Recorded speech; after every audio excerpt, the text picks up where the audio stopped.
look at that. Yo, fucking pay my money.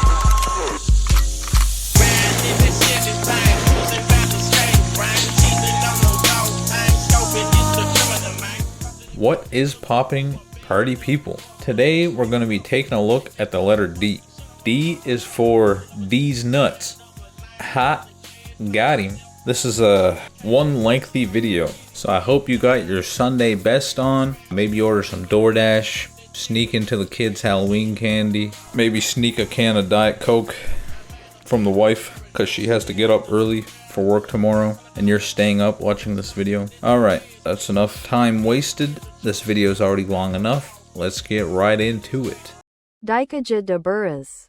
This game is not in English. There were a few translated ROMs, but they were from the most sketchiest sites known to man, so I just tanked the Japanese version. Don't think it'd make much of a difference anyways, because I don't think I'd understand what's happening regardless. But according to what I can find on the internet, the story goes a little something like this. In 1990X, a huge meteorite fell in the sea south of Tokyo.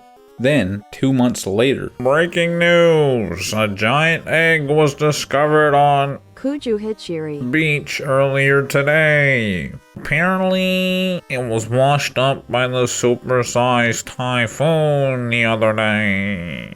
It was the egg of the ancient bird.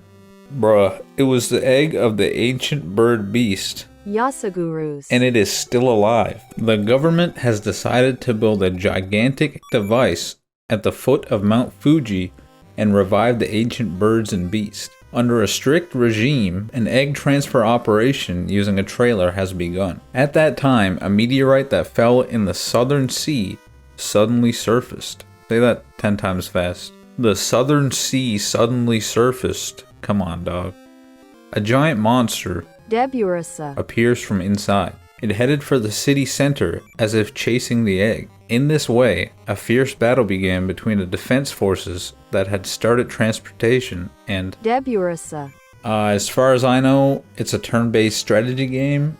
Yada bing, yada boom, you know what I'm saying? Gabagoo, gaba bing, gaba boo, you know what I'm saying? Daiku no Gen Santu, Akaj no Dan no Gyakusho. Is also known as Hammer and Harry 2, Dan the Red Strikes Back, outside of Japan. Now I know what you're thinking, I know you're worried, I know you're stressing a little bit, I know you're reaching for that pack of cigarettes, I know you're reaching for the bottle of vodka you have stashed under the desk. Do not stress, we will be playing part 1 way down the line, but for now we will play the sequel, because this is the order that I have been given. Not in English, played. Again, this isn't the first game in the series, so this probably won't make sense. But from what I can gather online, the plot goes, Dan the Red has returned, and he wants vengeance for his embarrassment thanks to the efforts of Harry. He can't go head to head with Harry, but he knows where to strike him where it hurts the most. His balls. Capturing Donna. What's more, he also kidnapped Harry's father while taking orders from Dr. Parallel, who seems to have grand designs for the whole town. I do not know what is going on. You run around swinging a hammer at enemies, with the only obstacle being bikes for some reason. There are a few power-ups and upgrades you can get from smashing wooden crates. And bada bing, bada boom. That's where the game lost me. That's as far as I know. Daimero, Maikyu no Tatsujin. The letter D is off to a rough start with a lot of non-English games, but the description ripped straight from the internet is Daimero is a pure first-person dungeon exploring game. The player controls an archaeologist tasked with the goal of finding 9 pieces of treasure and then locating the exit before running out of hearts. Unlike most dungeon crawlers, there aren't any enemies to worry about, but instead the player loses POW for every step taken. The challenge solely comes from exploring the dungeon maze in the most efficient way possible and minimizing any unintentional backtracking. There is a map available, but it only shows the area in the direct vicinity and costs 2 hearts to use. Throughout each dungeon, there are a number of items to aid in this task. This would have been good to know before playing, instead of me mindlessly roaming around. You're in a maze, grass maze, the Shining type beat, collecting items and playing minigames. At one point, I ran into some kind of floating token that had me play like Bloxors in that one minigame from the new Super Mario Bros. The one where you have to draw the lines between the poles to get the character's head to the bottom of the screen. You know what I'm talking about? You know what I'm talking about. I ain't ever gonna explain myself like that again, man. Daisen Raikou. Not in English, so if the gameplay looks fucked, you know why. Apparently it's a war simulation game. Can't find much lore about it. Just basic rundowns of the gameplay, but I think that pretty much gives you the gist of it. Deva Story 6, Nier Sarsha no Gyokuza. Is the sixth game in the Daiva saga. Like the other games in this franchise, it tells the same overarching story. However, this time the story is explored through the view of the protagonist named Matari Shuban. Matari's task is to take resources from 15 different hostile planets and also defeat the enemies who inhabit them. The game has an overworld map thing of sorts, I guess you could call it. You board a spaceship and leave your home planet and coast around outer space, landing on different planets.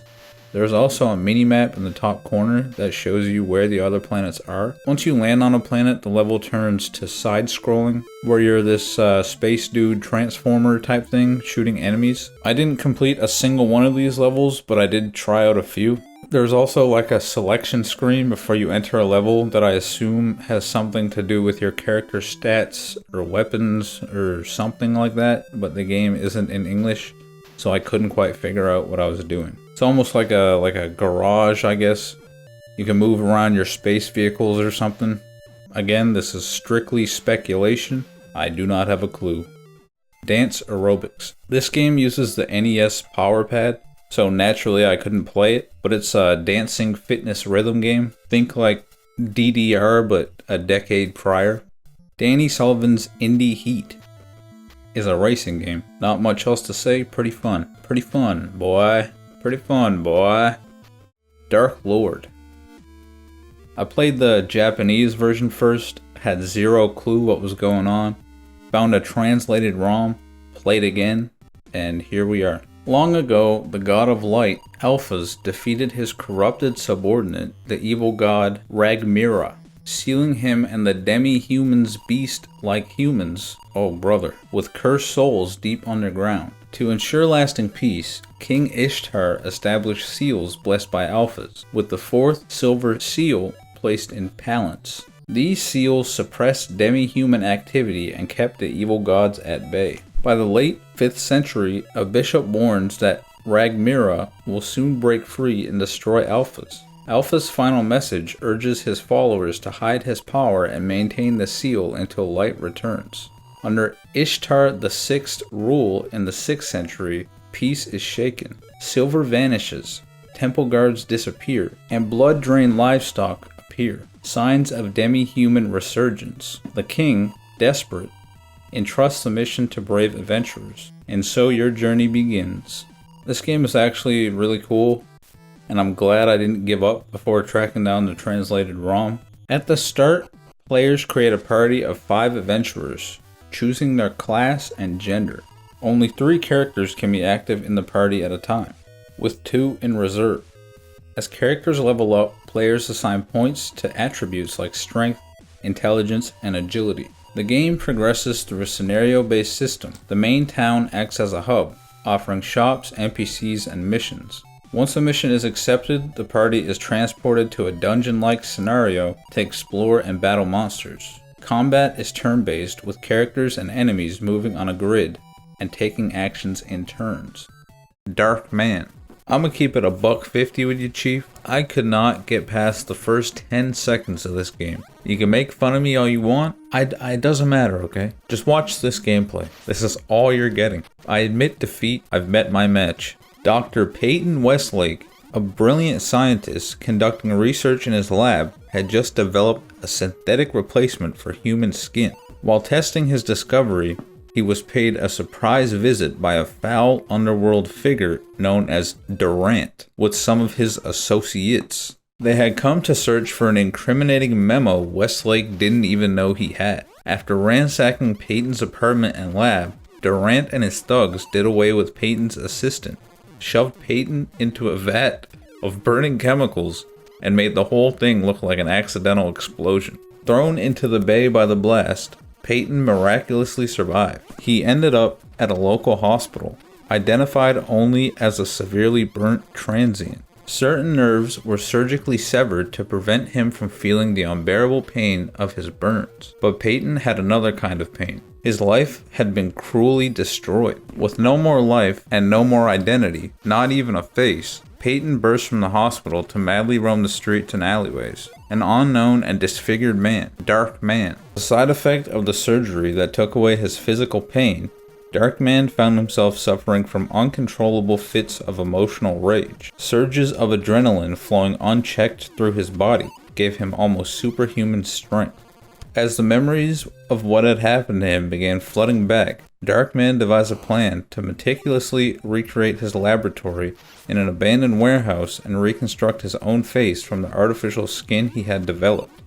By doing this, Dark Man would surely be able to find the woman he'd lost, and all above, seek revenge. In fact, Dark Man has found that he can not only recreate his own face, but he can create whatever face he chooses, and this will help him seek his revenge. He may even give himself the face of Durant. One obstacle stands in Dark Man's way: time. The skin he has created artificially is sensitive to light, and will disintegrate after only 90 minutes of exposure. He must keep on trying whatever it takes. Once he had a normal life, a beautiful girlfriend, and a brilliant career.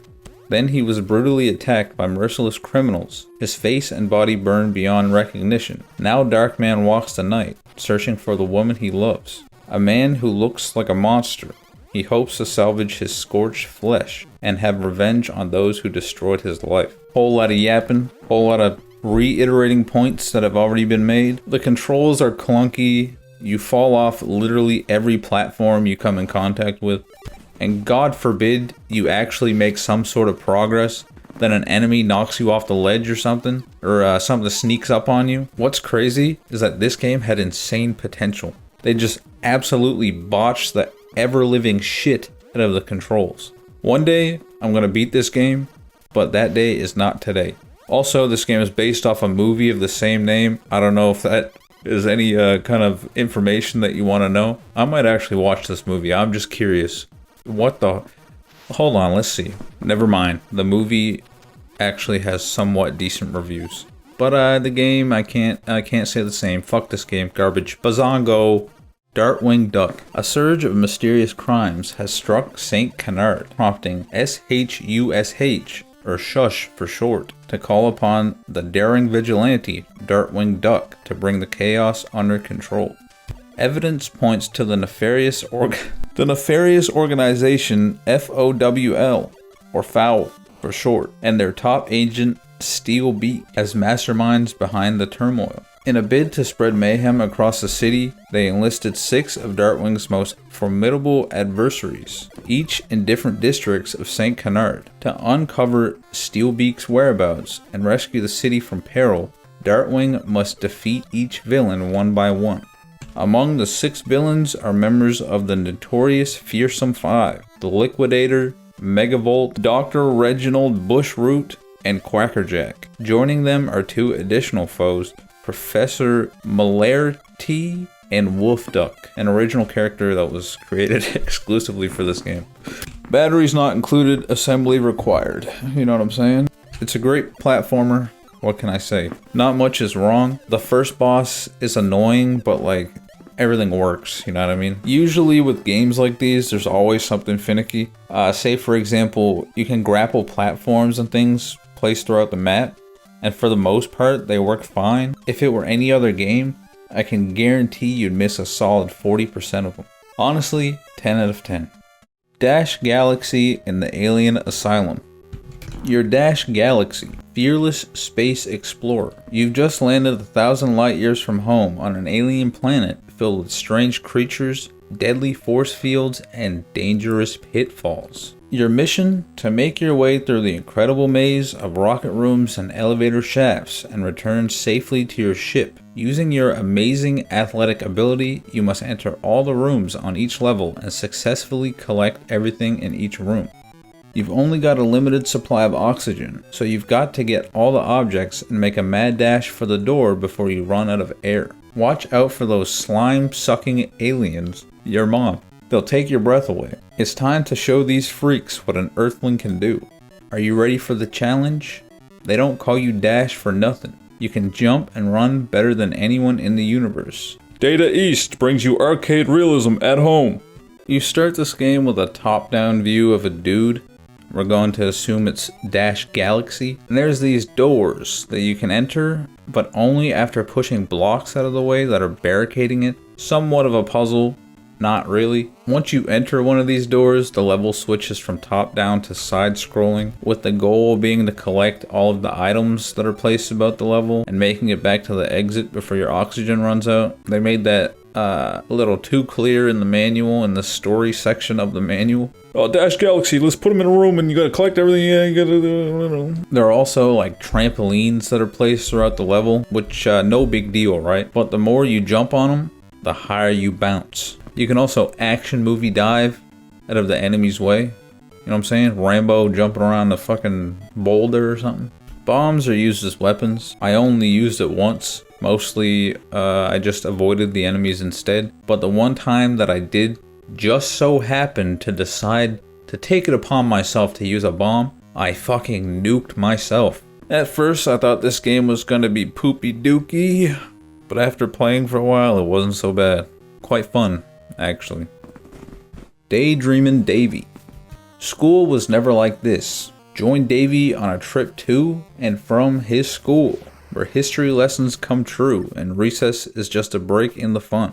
Using the greatest time machine in history, Davy rides his imagination through the time of Merlin the Magician, ancient Greek history, and the Old West with plenty of stopovers in between. So keep an eye out for the principal and always have your hall pass ready. This game is like, it's like some dude just wanted to make a game and this was his first attempt. You play as Davy, who in the opening cutscene has a pencil stolen by a bully for some reason. The plot is similar to like Barbie or Tom Sawyer, where Davy falls asleep in history class and daydreams scenarios like being in medieval times, the Wild West, and ancient Greece, with the weapons you collect reflecting this. For example, swords, guns, spears. The manual is also filled to the brim with information. I'll throw it on the screen. Almost a shame that the game is the way it is. Days of Thunder. I mean, it's a racing game. From what I gathered, you just go around a NASCAR track trying to beat your own time. Nothing special. D-Block. This is a twist on the Tetris concept. Instead of controlling the falling pieces directly, like in Tetris, you move the structure that the pieces are placed, if that makes any sense. You can stack pieces not just from the top, but also from the sides and the bottom. Once you fill up each space around the, let's just call it a power block, these blocks disappear. Similar to when you get a Tetris in this unknown, underground, really obscure game called Tetris. I don't think you've heard of it. I thought this game was really fun. It was only released in Japan though for some reason. I don't know, man. It just seems like a missed opportunity, you know what I'm saying? Hop on the Tetris craze, man. Release D-Block in the United States, man. It's been 34 years. How about we release it now on the Nintendo? Deadly Towers. So, spoiler alert, I played this game before writing this and genuinely somewhat liked it, but upon googling reviews, literally nobody feels the same. 1 stars across the board. I don't even know what that says about me at this point. I've played so many bad games that we've come full circle and the bad games are starting to be good. I went to check the manual for the story and check this one out. This is a classic. The story of Deadly Towers. After the title screen appears, the story of Deadly Towers will appear on the screen. That is crazy. This is probably the one and only time we're going to see this. So soak it in. It makes sense, I guess, but come on, man. Don't do me like that. You play as Prince Meyer, who has to save his kingdom from the evil wizard, Rubus. Rubus wants to take over the land by using 7 magical bells hidden in 7 dangerous towers. It's up to Meyer to find the towers, destroy the bells by tossing them into a sacred furnace, and face off against Rubus himself. Your final goal is to kill Rubus to restore peace to the kingdom. However, the entrance to the King of the Devil's hidden rooms is sealed.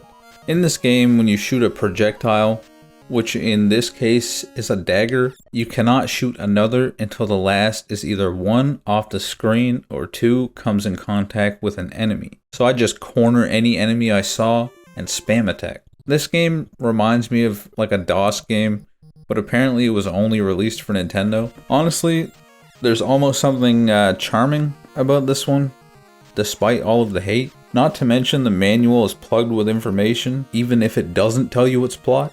I'm gonna put this one on the honorable mentions list out of pity. Deep Dungeon 3, Yushii no Tabi. Not English, couldn't play. Once there was a boy who lived in a certain small village. Growing up, he heard about the legendary swordsman Ral. Thus, his big dream was to become a courageous swordsman as well.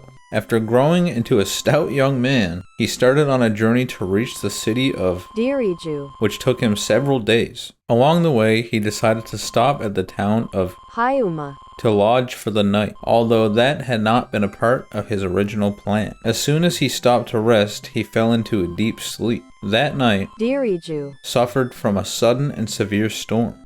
An eerie cloud hung in the sky over the city, and crashing rolls of thunder roared. Even in Hyuma, intense rain fell from the sky and struck the window panes. Those who were awakened by the storm's fury waited for the dawn.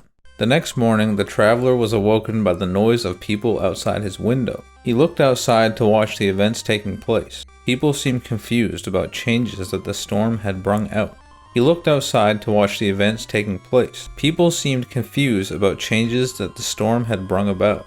He stepped outside of the hotel to look around, where once he could see the next city off in the distance. Instead, only an extraordinarily high wall stood and soared up to the sky. The town was completely enclosed by this wall and seemed to have appeared out of nowhere. All of the inhabitants were now isolated. Suddenly, a yell from another section of town surprised the people. There existed an underground entrance on the north side of town. From the entrance crawled a man who was covered with injuries. The underground is filling up with monsters. All of the companions who I entered the underground with have been killed. I am too injured to continue. Someone please save this town. Save this country. After gasping his final plea, the man stopped breathing. According to the legends of the town, the entrance had been created long, long ago when archaeological digging was taking place, so that underground shopping centers could supply the crews with necessary materials. The entrance consisted of a single set of stairs. These stairs now provided the only means that connected the town of Hyuma to the outside world. A heavy air of despair surrounded the town. The way things are going, this country and all its inhabitants will be in ruin. Can anyone save this town? Is there any courageous young person? I will go, said the traveler in a booming voice over the whispers of the frightened people.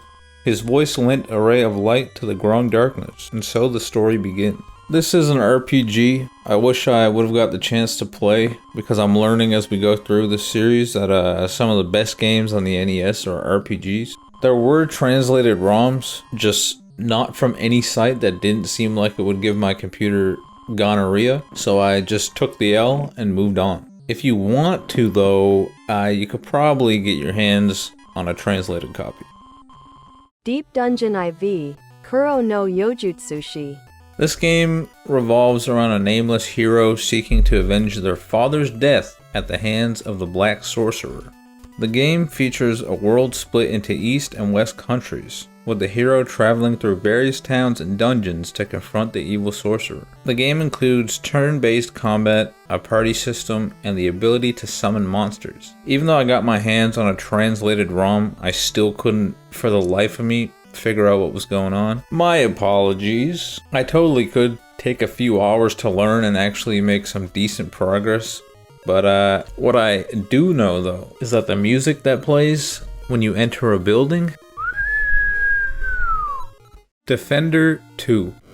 Some pretty intense flashing in this one. So if that bothers you, I'll slap a timestamp down in the description for you. Yes, you specifically. Yaboom. Stardate 7211. The distant planet Lagaras. is being attacked by alien marauders. The residents of Lagaras. are being abducted and turned into mutants. You, as the top gun of the defender team, must save those people. The aliens are mean and vicious. You must fight with landers, mutants, space guppies, and more. There is a special gate in each screen which you can warp into the other side of the planet. You meet more enemies there to fight. You are the only one who can save the planet. Battle with aliens at the speed exceeding the speed of light. Dog.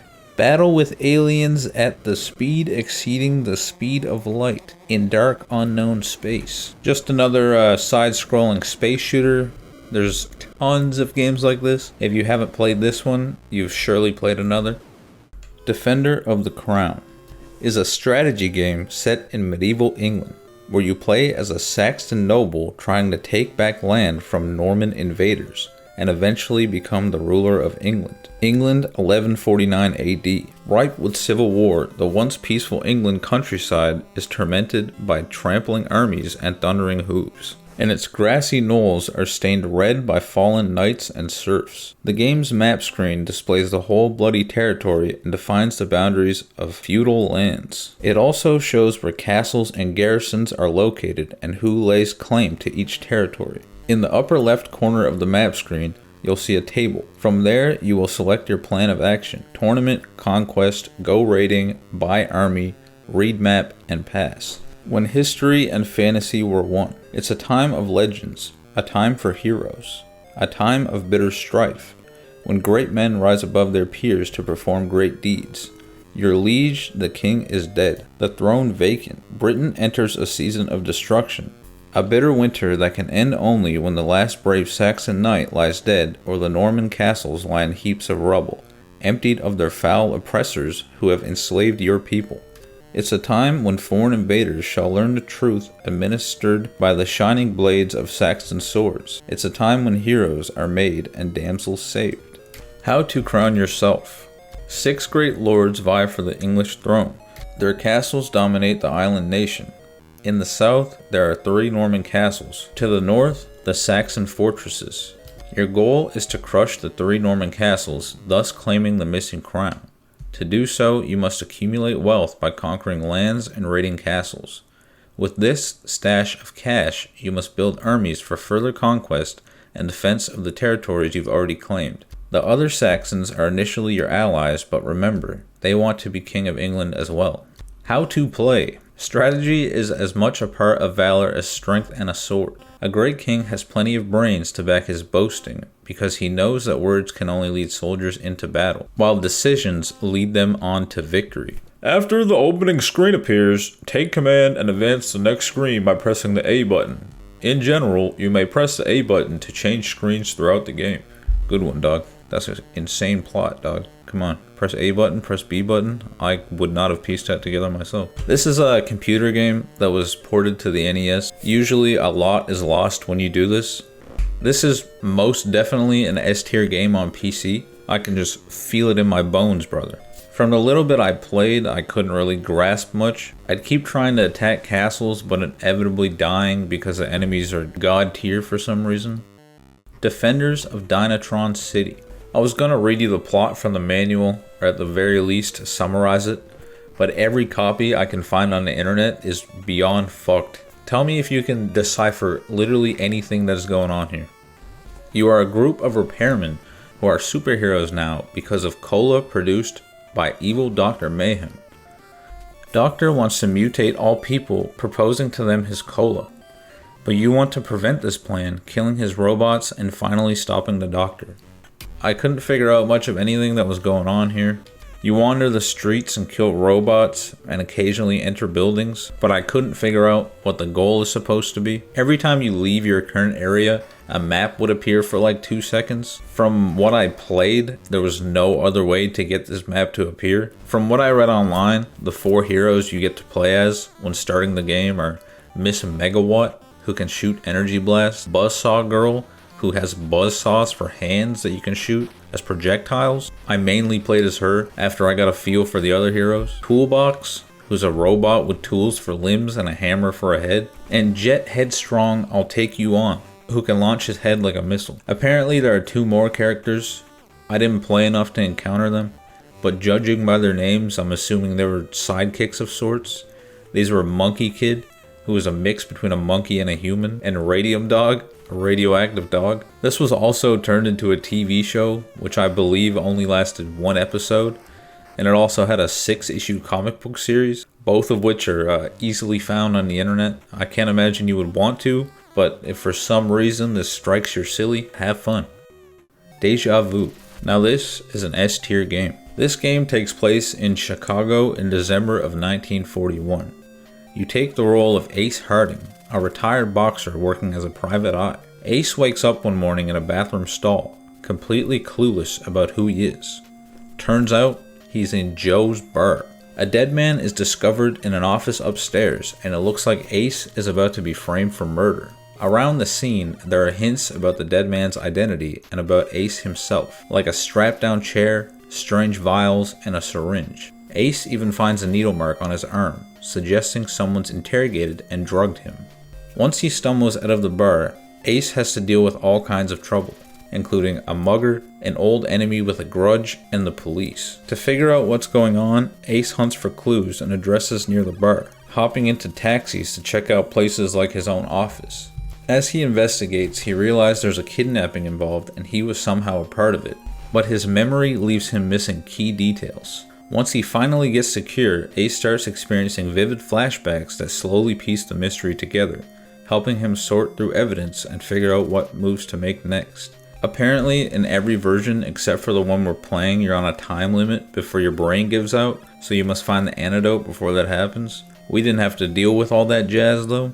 I played this game for a solid 30 minutes before I took it upon myself to use my gun on myself. Yes, the game gives you the option to kill yourself.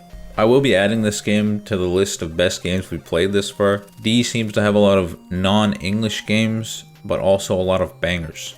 Lame that the manual doesn't give you much information, but if you're a fan of point and click games, I definitely check this one out. Probably not the NES version though. Demon's Sword.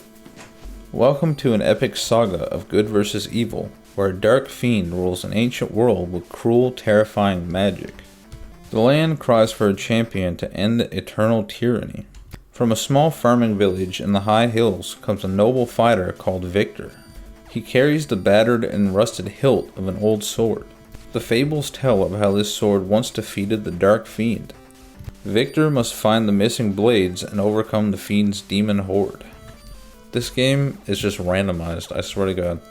Enemies are literally flying at you in every which direction, dude. It's like a fucking idle clicker. In this game, you can climb trees and grapple things, as well as super jump. So of course I spammed this as much as I possibly could and flew through the levels. Unfortunately though, seeing as enemies seemingly fall from the sky and directly at you, my plan didn't pan out as well as I thought it would, and I still took damage. Also, for some reason, the cover has like a barbarian on it, but the gameplay is of a samurai. Nothing notable. Apparently the Japanese version was juiced with a lot more content, but you know, I don't really feel like playing all that. I don't really feel like doing all that. So we're just gonna leave it at the North American version. Derby Stallion Zengokuben Is a Japanese horse racing game that I could not get to work. Desert Commander is a turn-based war simulator. There is some plot, but that's pretty much all it really comes down to. Destination Earthstar. The time has come to return home. You've never actually been there. It's been eons since anyone from your long lineage of humans has actually been there. But the image of Earth has been kept alive by the elders. You've heard stories about it, and your race still performs the music from it. Ah, the music. Even the Kojins seem to take on human-like qualities when they hear the music. The Kojins are the ones who kidnapped an entire ship full of Earthlings. Not just humans, but canines, bovines, and domestic robotines too. That was centuries ago, when the Kojin Empire was younger, wilder, and less civilized. It was part of their attempt to collect the highest species from all 8 of the megastar systems. At first, the Kojins displayed the living spoils of their astral journeys in open zoo-like cages. Eventually, the Earth's humans, along with species from other star systems, were incorporated into the Kojin socio-structure as slaves. Finally, as the centuries passed and the Kojins became more mellow, more refined, non-natives were given the same rights and privileges that the Kojins themselves enjoyed. With their newfound freedom and financial resources, the Earth-Star Society has decided to send a representative back to Earth. The process for choosing that person has been quite delicate and very detailed. The person must be a full-blooded Earthling, strong, intelligent, personable. He has to make a good impression on the ancestors of Earth if they still exist. Furthermore, he must know how to fly spaceship Earthship. Furthermore, he must know how to fly spaceship Earthship created just for that mission. But most importantly, he must be an ace spacefighter. For in order to reach Earth, he must traverse 8 star systems, and he must destroy the 8 terrorist bases within those star systems. Each star system is riddled with terrestrial terrorists. They're poisoned, ready, and waiting for anything or anyone to enter their star system. And in addition to a roaming fleet of deadly fighter ships, each pirate gang controls a powerful base station, which is at the heart of every star system. So even if an intruder can manage to combat the wandering fleet, he must still confront the base station in order to exit the star system alive. Well, as you may have guessed, it is you who has been chosen to journey to Earth, to battle the terrestrial terrorists along the way, to return after all these years to the place of your origins. They say you can never go home again, but then again, they don't know how long you've waited. I don't know, man. For a game that has such an intense story, I feel like I expected more. The game mixes 2 playstyles. One is first-person Star Fox style spaceship, and the other is side-scrolling, but the side-scrolling is just a generic space shooter. Tad bit repetitive, gubbing. Destiny of an Empire. This game is based on real people from the history of China. The name of the warlords and the locations all come from the 2nd century era known as the Later Han. The land was in turmoil. The people were plagued by a bandit horde known as the Yellow Scarves. The bandits were merciless killers and cutthroats that scavenged the villages and countryside. The people cried out for someone to deliver them from this scourge. 3 men answered this call. They amassed armies of followers and brought them together to restore law to the land. Each warlord felt that an emperor must be restored to power. These 3 had begun their adventure as friends, and none of them had planned to become the emperor. The battles with the Yellow Scarf bandits are only the beginning. My only downside with this one is that the combat is too slow. Like, extremely slow. Like, painstakingly watching paint dry slow. Every enemy has 100 some odd hit points, if not more, and your whole crew does the tiniest amount of damage. I'm sure as you progress, you can get better weapons and this won't be such a problem, but starting off, goddamn was it ever a snail's pace. I got so fed up at one point that I just maxed out my emulator speed, and it was still too slow. You start off with 3 men, but just slightly down the road from the town you begin the game in, there's these 2 dudes who want to join, so I pretty much immediately started with 5 people. Probably a good game. I played for about a half hour, but I shit you not, a solid 20 minutes of that was in combat. Devil Man. This game isn't in English and information online is hard to come by, but it's based off a manga of the same name. You start playing as Akira Fudo, a teenager who can transform into Devil Man. At first you explore the town, go into houses and talking to people you meet. Eventually you run into your friend Rio, who takes you to a basement where you turn into a devil man and fight waves of girls who transform into demons. And if you survive, you go back to exploring the town again. You can also switch between Akira and Devilman at any time by pressing select. All the dialogue wasn't in English, so I couldn't gather any information. Also, the enemies that are pacing the street take forever to kill. I hit one at least 20 times and it didn't even seem to make a dent. I'm gonna end up learning Japanese so I can play half these games. Get a Rosetta Stone membership or something. Devil World. You play as Tamagon, a fire-breathing dragon who hatches from an egg. You're trapped inside the devil's mazes, filled with his minions who are out to stop you. Your end goal here is to imprison the devil. Apparently there is no end to this game, and it continues indefinitely.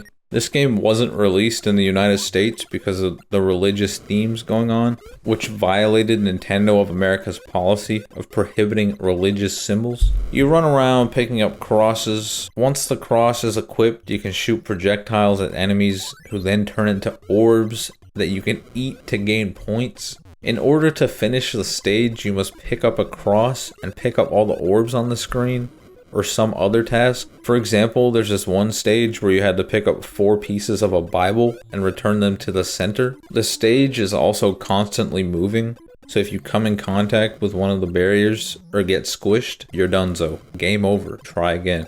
Pretty much a strange spin on Pac-Man, I guess, is the best way I'd put it. Daisy Mom. This game is actually pretty unique. It's like a game maker that lets you design your own vertical scrolling shoot 'em up levels. Instead of just playing a regular shooter, you get to create your own stages, draw custom enemy sprites, design background graphics, set enemy attack patterns, and even compose your own music tracks for the game. There's also a sample game that you can play, but you know, I didn't really spend much time doing all that. I was too busy whipping it up silly style.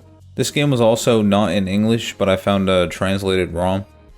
Dick Tracy is based on a comic strip and movie of the same name. Ace detective Dick Tracy pored over the crime files and mugshots that littered the desk in his dimly lit office down at police headquarters. "This crime wave has to be the work of Big Boy Caprice," he thought to himself. "I can smell his greasy handiwork behind each of these cases. But I need to get some hard evidence on him." Dick Tracy needs to get some hard evidence. These jokes write themselves. "If only I can nab some of his hoods, Itchy, Flat Top, and the rest. I'd arrange their thinking and have them singing like that nightclub temptress, Breathless Mahoney. Then I could put Caprice behind bars for good." Suddenly, Tracy's two-way wrist radio seized the detective's attention. "Calling Dick Tracy, calling Dick Tracy." He sprung to his feet and hurried into the squad room shouting, "Okay boys, let's go. This could be our big break." When you boot the game, you're at the police station, given options like view your notepad, which has clues written on it, and view mugshots. Once you leave the station, you're in a vehicle that can shoot bullets. You're also given the option to exit the vehicle and enter buildings that are placed across the map. There are snipers on top of buildings as well for some reason that you must shoot on foot because your car is pretty much locked on a track, either going up, down, left, right. Once you enter a building, the game switches from top down to side scrolling. Most buildings I entered were locked to one area, and the only side-scrolling one I entered had enemies. Seems easy enough, right? Some enemies had weapons, and others did not. No problemo. This is to be expected. But for some reason, if you shoot the unarmed enemies, you lose a massive chunk of health. At first, I was like, these must be civilians, seeing as they're wearing different colors than the ones with guns. But once I got close enough, they'd sock me in the face. So, I don't know. Maybe it's a little touch the developers felt like adding to spice it up, or hey, you're a detective, don't shoot unarmed suspects. I don't know. Dying also makes you restart the whole level, by the way, so eventually I gave up because I didn't want to wander around aimlessly anymore. Die Hard. Who are you, cowboy?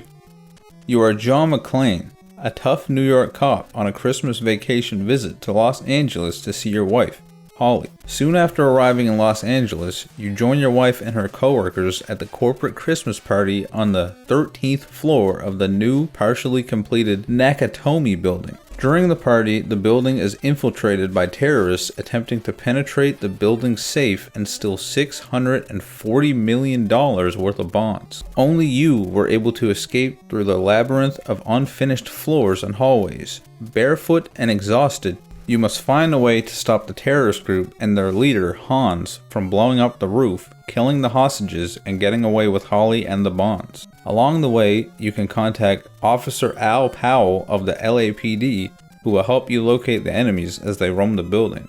The cat and mouse games begins. Lock 2 is broken, Hans. You must defeat Hans before the end of the time limit or you will lose the game. There are 7 locks to be broken before the safe opens and the 4-minute final countdown begins. You can't get to the 30th floor, where Holly and Hans are, until after the 7th lock is broken. Take out as many enemies as you can until that time. After that, get down to the 30th floor to rescue Holly before the 4-minute time period is up. Any extra enemies will follow you down for a showdown. Die Hard has 2 skill levels, beginner and advanced, for the novice and expert gamers. There's also a little comic strip here in the manual. Yeah, good luck reading all this. Look at this mess. The game's played from a top-down perspective, and you start with just a pistol, but you can find more guns, explosives, and other items as you explore the building. You move between floors using elevators and stairwells, and there's a constant countdown as the enemies work on opening the vault. Combat is a bit clunky and ammo is limited, so you have to be careful with your shots. There's also this foot meter, so if you walk over broken glass, your movement gets worse, but you can find a first aid kit to fix this. All in all, it's not terrible. They kinda stopped making tons of games about movies, huh? I swear, 1 in 10 games on the NES are based on a movie or a TV show or some sort of media. How often, dude? It's like the opposite now. We've switched. Time has made a switch on us. It's all movies about games and TV shows about games. Dig Dug. As iconic as a game as this is, I don't believe there's any plot whatsoever. You play as Dig Dug, a hero who digs through the ground to get rid of underground monsters threatening the surface. Using an air pump, he can inflate enemies until they pop or drop rocks on them to crush them. Pop, block, and drop rocks. The 2 main enemies are pukas, these are the round creatures with goggles, and figars, the dragon-looking creatures that breathe fire. As you dig deeper, the game gets tougher because enemies can turn into ghosts and move through the dirt to sneak up on you. The goal is to defeat all the monsters in each level to move on to the next one. The longer it takes you to defeat a level, the faster the monsters get, making the game more difficult, so time management is essential. It's essential, dog. Just like life. We're all on a limited Dig Dug clock. Classic game, simple fun to pass away a few hours. I really wanted to say more about this, but that's really all it comes down to. Dig Dug 2. You play again as Dig Dug, but this time the action takes place above ground on an island instead of underground. Your goal is to get rid of the enemies, again pukas and figars, by either inflating them until they pop or breaking off sections of the island so they fall into the sea. Think like that one mini clips game, Fat Slicer, whatever it was called. You know what I'm talking about. If you get it, you get it. Classic. In order to do this, you use a jackhammer to create cracks in the ground. And if you split off a large chunk of land, any enemies standing on it will sink into the water. You can also fall into the water, so you gotta be careful. Now, I'd like to say that this game was better than the first, but I'm not a liar. Part 1 reigns supreme. Digger T. Rock, Legend of the Lost City. How the Big Dig began. Meet Digger T. Rock, a brave little miner who dares to dig where no shovel has gone before. He just loves to uncover underground wonders, and he dreams of discovering a buried city bursting with golden treasures and ancient relics. On this very morning, deep within a craggy, slippery cave, Digger stumbles upon a half-hidden sign pointing way down to a lost city. Holy boulders! What an awesome discovery. This is it, the big dream come true. The biggest dig of all. But, is the sign a joke? Does the city exist? Can Digger really dig down that far? So many questions, so much dirt, and the caverns below must be full of unknown dangers. All these doubts put Digger between a rock and a hard place. But finally, firmly, Digger plants his shovel and begins his long, treacherous trek down. So begins a journey we call the Big Dig, but it's far from the whole story. Get it? Whole story. The adventure's just starting, for now. Can you help a boy and his shovel find the mysterious lost city? What deep dark secrets await you? What dangers lie ahead and below? Dig in and find out. Have tunnels of fun, but leave no stone unturned. You play as an explorer armed with nothing but a shovel, digging through underground caverns to find the exit of each level. Your main goals are to blow up and act like you don't know nobody. Your main goals are to find and activate the exit door switch and reach the door before it closes. Along the way, you dig through dirt, collect treasures for points, and avoid or fight off enemies like bats and other creatures. I also believe that dynamite is limited, so don't spend it all in one place, as they say.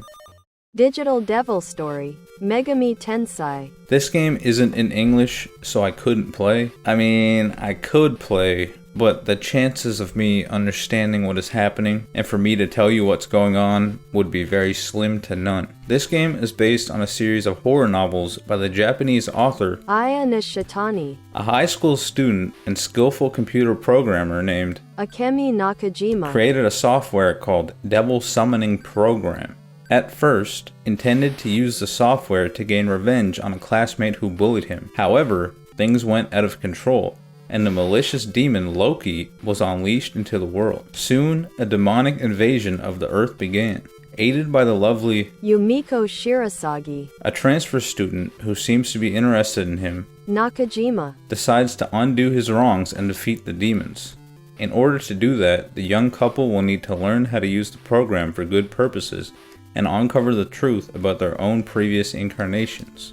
Digital Devil Story, Megami Tensei 2. The sequel to the last one, also not in English, but from what I can gather, the plot goes a little something like this. In the year 1990X, a terrible disaster occurred. An atomic explosion destroyed large parts of the Earth and opened the way to a demonic invasion. The world lies in ruins and the demons are ripping it apart. You control a group known as Devil Busters. Your mission is to prevent the demonic minions and their evil lord from dominating the entire planet. This is also an RPG, but instead of first person, it's played top down, Zelda style. That's pretty much all I can take away from it. Some pretty S-tier gameplay and commentary on this channel, fellas. Dirty Harry. Bruh. Based on the film franchise of the same name, Dirty Harry is a game that fucking blows, okay? I have no clue what's going on, no clue where to go, anything for that matter. You can shoot and also punch. Exhilarating, I know, but once you pull out the gun, you're practically locked in place. You can't jump. You can't do anything, just shoot and pace back and forth. This would be no problem usually, but the enemies are either too fast or too many spawn at once, so it's impossible to concentrate on both at the same time. Usually this ended up with me taking damage. There's no heads up display whatsoever, so at first I'm thinking, hey, I have infinite bullets, which absolutely is not the case. I ran out pretty quick because that's the only attack I used. I also don't think it's even possible to die. When you pause the game, you can see your health and stuff, but the bar seemingly never goes down. There's also an animation that looked like a dying animation, but every time I got back up. Most likely, there is a life bar somewhere telling me how many 1-ups I have, but to be quite honest, I did not pay enough attention to find out. I feel like I also quote-unquote died enough to get the game over screen, so it could be a bug. Who knows? The plot, according to the manual, goes a little something like this. You know what I'm saying? A little something like this. As night fell on the glittering city of San Francisco, Jack Bailey reflected on his operations. Also known as the Dealmaker, Bailey was currently the most successful kingpin in the Bay Area. The past year had been a good one.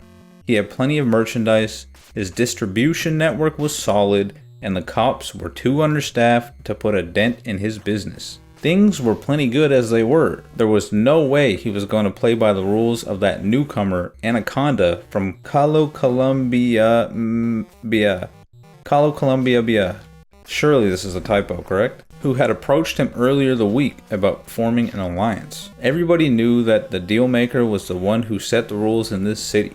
Bailey was mulling over his plans for the next day, when suddenly, someone from behind slipped a velvet rope around his neck. The intruder tugged hard until Bailey, struggling futilely, finally slumped over the desk. Next to the body on the hardwood floor, the intruder traced with chalk the S-shaped outline of a snake. The Anaconda was in business. Inspector Harry Callahan entered the police chief's office and listened to him jabber with somebody in personnel about new hiring procedures. Finally, the chief hung up the phone. Don't you ever knock, Callahan? Well, okay, what is it? The Dealmaker murder. My sources say... Oh, this is somebody speaking, hold on. The Dealmaker murder. My sources say it wasn't just an ordinary drug sling. You know, that chalk line marked next to the body, that wasn't graffiti from any established gang in this city.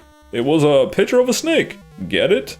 It's the anaconda. I don't care if it's the Loch Ness Monster. Let the drug scum in this city do each other in. What does it matter?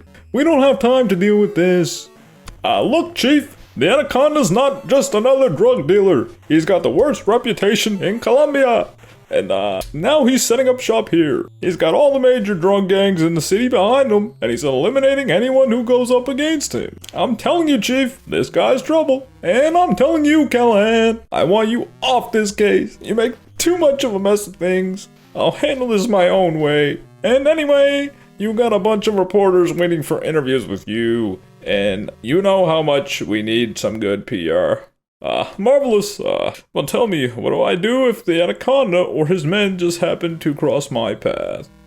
That's not going to happen, Callahan, because as of right now, you're taking a 2-week vacation. Scowling, Harry Callahan closed the door without saying goodbye.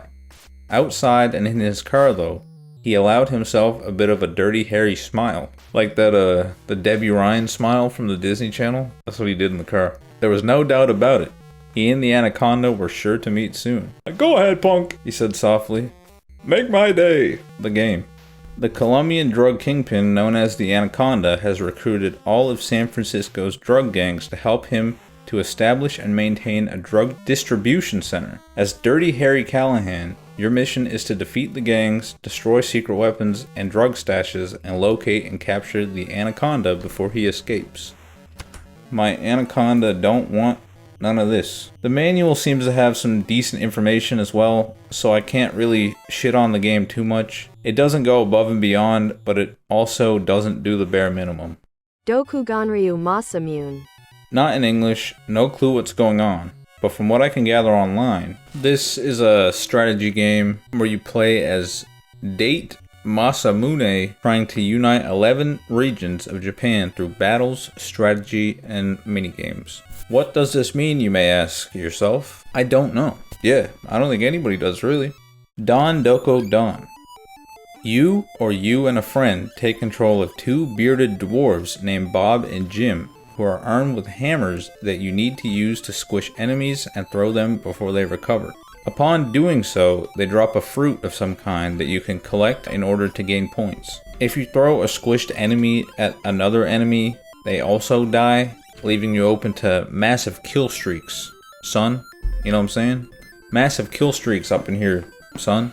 You know what I'm saying? Pretty relaxing, chillaxing, max and all cool and all. Don Doku Don 2.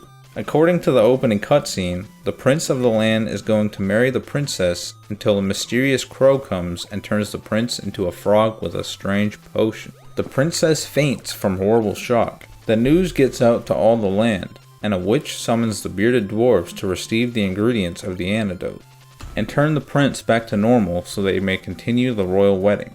Playing pretty much exactly like the first, except instead of being locked to one screen, the levels are side-scrolling. The game consists of 5 stages, each having a boss battle at the end. Your goal is to reach the end of each stage, defeat a boss, and collect a bag containing an ingredient for the antidote in order to advance to the next stage. Better than the first, I had fun. Neither one of these is in English, by the way, but it's still very playable. You can still grasp my balls. Donald Land. You're not gonna believe this one. This game wasn't released outside of Japan, so I was like, okay, this title is just translated weird. Maybe it's Donald Duck or something. No, it's a game about McDonald's. Ronald McDonald is known as Donald McDonald in Japan. Supersize D's nuts. The game has 12 stages, with your main goal being to bring peace to Donald Land by completing them all. Your only weapon is bombs, which is super fucking annoying in any game you play. Just chuck a bomb and hope for the best. You might as well just close your eyes, spin in a circle, and shoot a gun. You get the same result. You also collect hamburgers on your travels. These can be used as currency at the end of each stage to buy something. I don't know, man. You can buy a burger, fries, soda, etc. Just fast food. No clue what they do. There's also a bonus stage where I lost twice, so again, no clue what it does. The game's not terrible aside from the bombs and the collectibles being the same color as almost everything else. so it's hard to tell sometimes. The only other characters around are other McDonald's characters like Mayor McCheese. Come on, dog, that's not funny. Grimace, you get the gist. Donkey Kong. A timeless classic. What can I say? If only they knew how big it really would become. Can you save Pauline from the clutches of Donkey Kong? Help Mario scale the construction site to rescue his girlfriend, Pauline. Dodge the fireballs and barrels that Donkey Kong hurls down the ramp and ladders to thwart your efforts. Come on, man. Essentially, Big Ape Man is throwing barrels and car jacks at you that you must dodge. Also, an oil drum that's on fire is shooting sparks that seem to be headed directly towards you. There are also point bonuses you can collect. I usually don't even bother because the game gets too hard too quick, so I find myself mostly speedrunning to finally get it over with. There are also hammers you can pick up that destroy pretty much everything, like the enemies I mean, and give you points. One of the Game Boy Advance games had this game as a mini game, polished, sure, but mostly the same. And one of the upsides of that version was that you can toss the hammer in the air, climb the ladder, and pick up the hammer again, within a time limit, of course. Don't think you can do that in the original, and the hammers are stuck with you until the time runs out, so usually I'd skip them entirely. All in all though, 10 out of 10. Even if there was something bad to say, I wouldn't say it, because this game is great. I ain't afraid of no fucking barrel, dog. Give me a copy of Donkey Kong for the NES and I'll have it finished in 10 seconds flat. Donkey Kong 3. I had absolutely no clue that this game even existed. Donkey Kong's loose in the greenhouse, and only Stanley the Bugman can stop him. Armed with a can of bug repellent, Stanley must work furiously to keep Donkey Kong and all of the Buzzbees and bee spies away from his flowers. Get the super spray and you can blast your way through 3 screens full of greenhouse excitement. So you have a canister of bug repellent, which also coincidentally repels gorillas. At the beginning of each stage, Donkey Kong irritates what I assume is a wasp nest or a bee's nest, and there are 5 flowers on the ground. These bugs are gunning for these flowers. If they come in contact with them, they pick it up and fly to the top of the screen. So you must gas them either before or after they collect the flowers, as long as they are within the playing field. If they come in contact with you, it's one-shot deaths. L.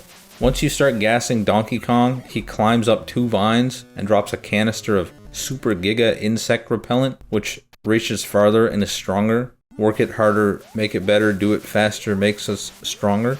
This will help you push Donkey Kong to the top of the level, ending the stage. There are also bees or wasps that shoot projectiles upon death, which were super annoying because they were hard to avoid as is.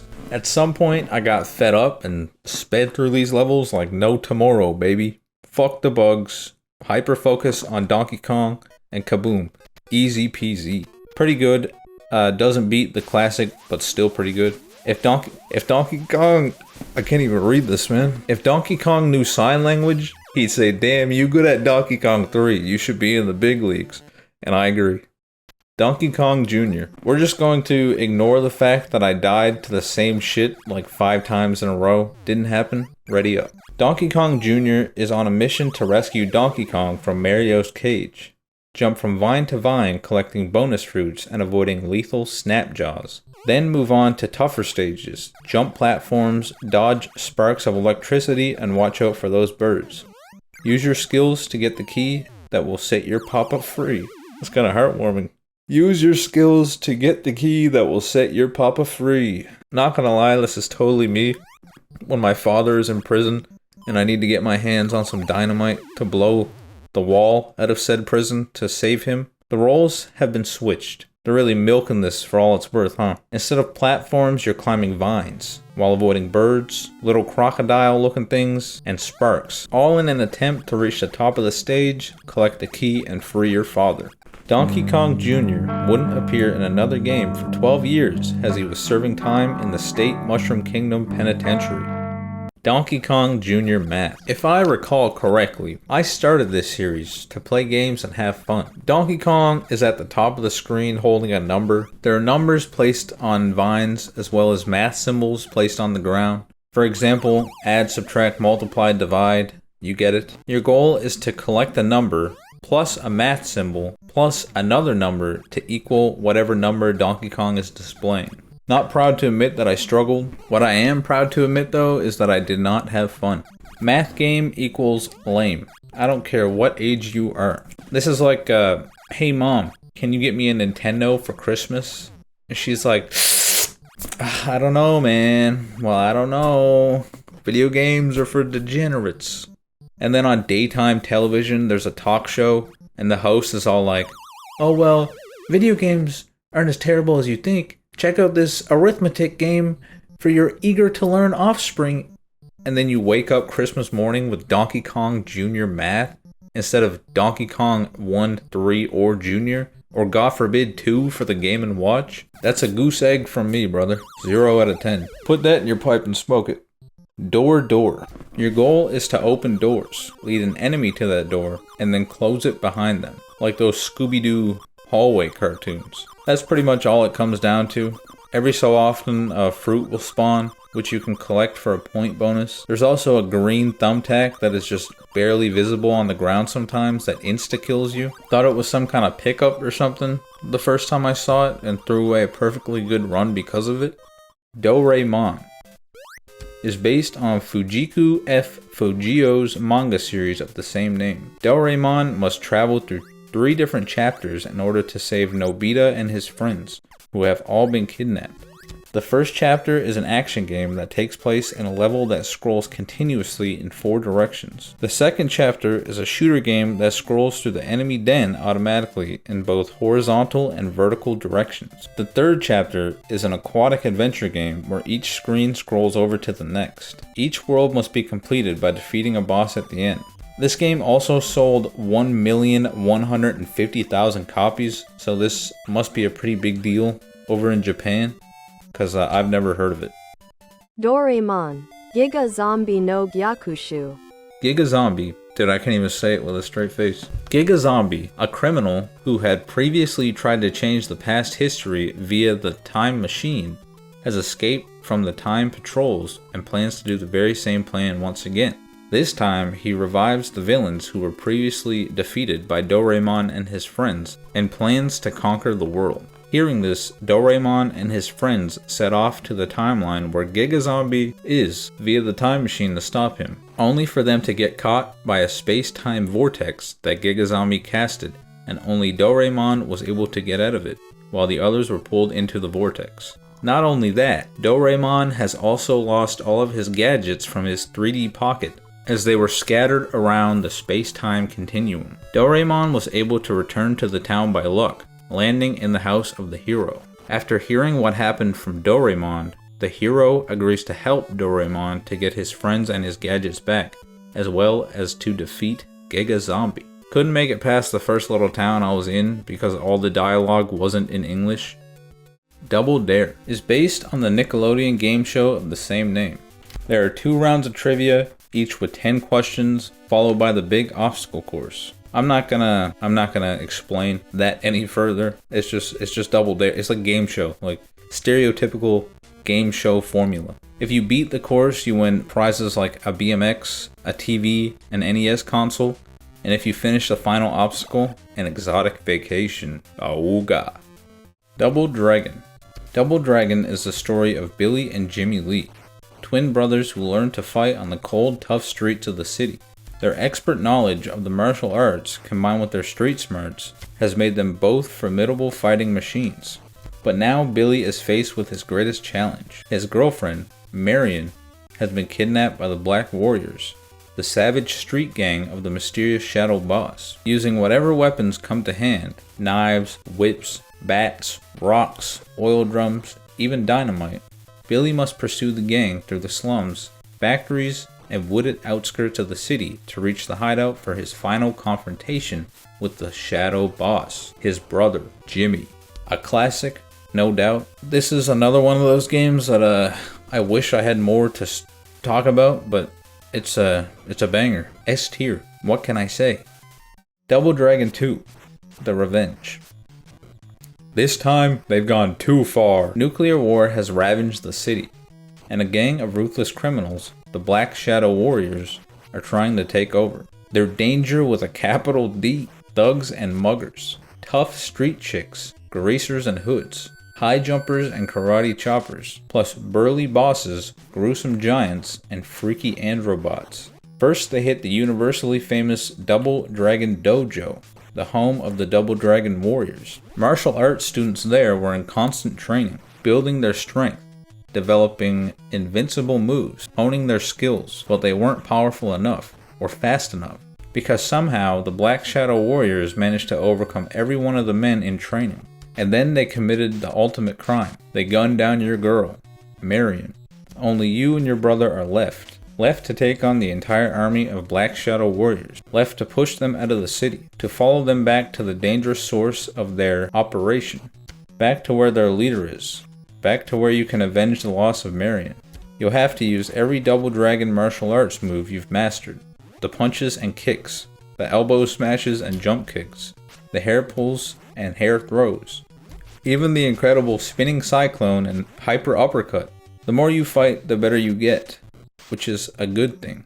Because the deeper you get into Black Shadow territory, the more difficult things get. This quest is unlike any you have ever embarked on, with enemies unlike any you've ever encountered. In fact, you'll enter places no one outside of the Black Shadow Gang has ever dared to go. Places that hold a never-ending barrage of sheer terror. Places filled with warriors so evil, so treacherous, that only a Double Dragon Warrior has a chance for survival. And that's where this adventure begins. This is pretty much a refined version of the first. Solid beat 'em up, no sweat off my balls. The game also has different difficulty levels, with the harder ones showing the full ending. Yeah! Double Dragon 3, The Sacred Stones. Life has returned to normal. Your famous Double Dragon Dojo is doing well. Your students are learning the ways of the ancient masters and building their strengths. Brett, one of your top students, tries to tell you what happened, but he is cut down before he has the chance. But then it happens. Suddenly, Marion has disappeared again. I think I should take a moment to tell you here that Marion died in part 2, but she was revived after the final boss. I didn't beat the game, but from what I read, that is my understanding of the events.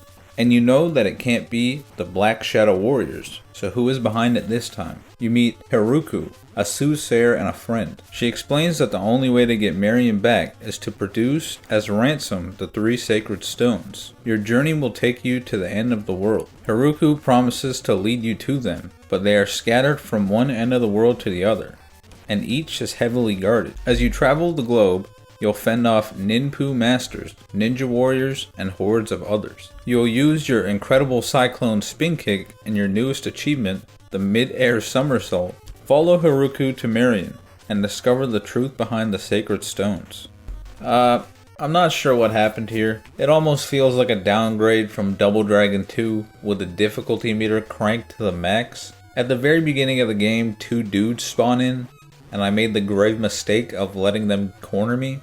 And I was stuck in that playing Mortal Kombat with your older brother phase. Get him to the corner, spam, automatic win. Except this time it was against a computer and not a living human being. Also, letting any enemy get within reach of you is a big no-no. The computer is always 10 steps ahead of you. So I found a move where you jump, grab them by the head, and throw. And I spammed the ever-living fuck out of it. It was only then that I made an inch of progress. I'm assuming that's the mid-air somersault. Yeah, that's a good move. And they're really driving home the cyclone spin kick. Hit him with the cyclone spin kick. 10 out of 10. Got frustrated and gave up. Double Dribble. It's a basketball game which I am quite good at. Thank you very much. Double Moon Densetsu. You play as a young hero setting out to rescue his sister from a dark sorcerer bent on reviving a destructive demon. Your father disappeared trying to save her, leaving you to take up the quest. Gather allies and grow strong enough to confront the enemy. You travel across the world, visiting towns to buy gear and magic, exploring dangerous dungeons and fighting enemies. Combat includes this mechanic, like a Fallout mechanic, where you can strike specific parts of an enemy for extra damage. Over time, you can recruit new companions and earn blessings from gods, which are needed to unlock the path to the final area. Apparently, this game is infamous for being extremely difficult. Unfortunately, no, you're not gonna want to hear this, man. I got some bad news. This game is not in English, so most of this is based off of what I read online. So to me, this game is nothing but a yap fest. I'd imagine it's like imagine just take somebody who doesn't know what math is, and then put them in a math class. That's what this is like to me. Oh boy. Is that a dog shit game I smell?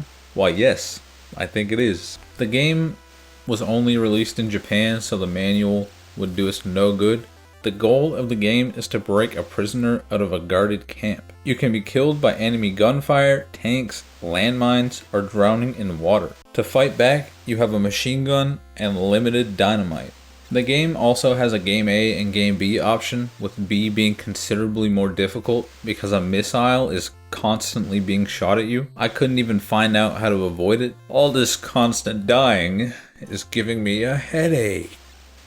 Downtown Niketsu merch. Super awesome field day. The Rihu Academy's Student Council has proposed to host an athletic meet in order to apologize for the incident caused by Yamada, the previous Student Council president. The newly elected president of the student body has no intention of apologizing whatsoever. He hosts the athletic meet with very few rules so that the academy, with a team led by the Double Dragon Brothers, can crush the other schools and prove their superiority. At first, it appears that the other schools won't accept the challenge, but Nuketsu High, with a team led by Kunio, and Hanazono High School, led by Ricky, agreed to participate. Gouda, that cannot be how that's pronounced, man. Gouda, from another high school, also assembled a team of players from other schools, and thus the teams calmly assembled to participate in Tudo's athletic meet. If that means something to you, you have fun with that information. Downtown Special, Kunio-kun's historical period drama. These games have extensive research put into them online, and I feel like a scumbag not getting to play them, but the story translated from the manual is, during the Edo period, Bunzo used to be the strongest street fighter.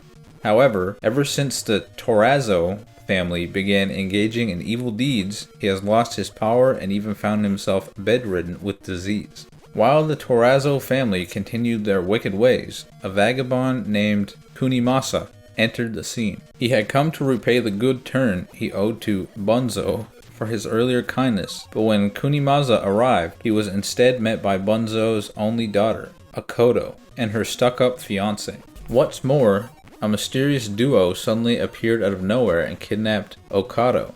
To rescue her and save the Bunzo family, Kunimasa goes on an adventure with his sidekick. There's like a million of these games, and we will be playing most of them, but they are all in Japanese, so that is unfortunate. Dr. Chaos. It had been 3 months since Michael last heard from his brother. He grew impatient as he waited for his letter. He waited for another month, but to no avail. With some concern, Michael began to suspect that something had happened to him. Michael's brother, Dr. Jin Chaos, was a genius in physics specializing in warp zones. He knew that the experiment on warp zones could bring hazardous results, so he conducted research alone at his lab in a remote village. He sent Michael a research report every month. According to the last report, Dr. Chaos had succeeded in creating warp zones. He seemed to have continued his research on the effects of such space on a living body. Michael decided to go to his brother's lab. The lab stood in a quiet setting, but it didn't look like anything existed inside. Gathering his courage, Michael stepped inside the house. In the silent hallway, he saw only rats and bats. On a desk near the doorway, he found his brother's diary. On the last page, he read, I made a great mistake. I overlooked the effect of warp zones on living organisms. It was too late when I realized this. The living things in the warp zone had grown so big that they began to take over my house. The warp zone can swallow up at any time. Open one of the doors to the warp zone and you will be attacked by these monsters. I've been trying to invent machines to stop these monsters, but I am not sure if I still have time. My brother Michael, if you happen to read this diary, you are the only one who can stop this situation. Michael searched for the machines, but could not find them.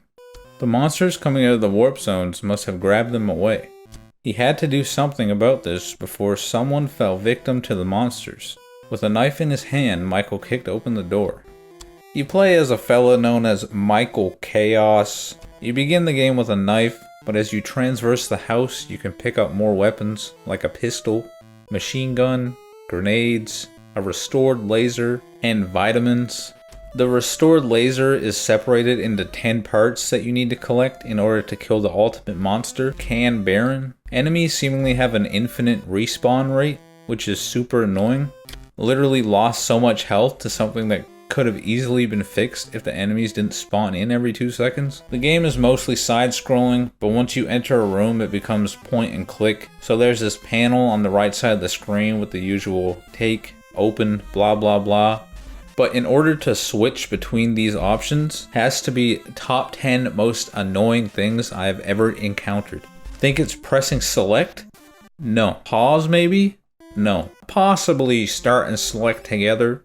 Not a chance. You need to press a direction on the D-pad while simultaneously pressing the B button. This problem could have easily been avoided if I read the manual prior to playing, but fuck all that noise, you know what I'm saying? I don't need all that jazz in my life. Blind playthrough supremacy.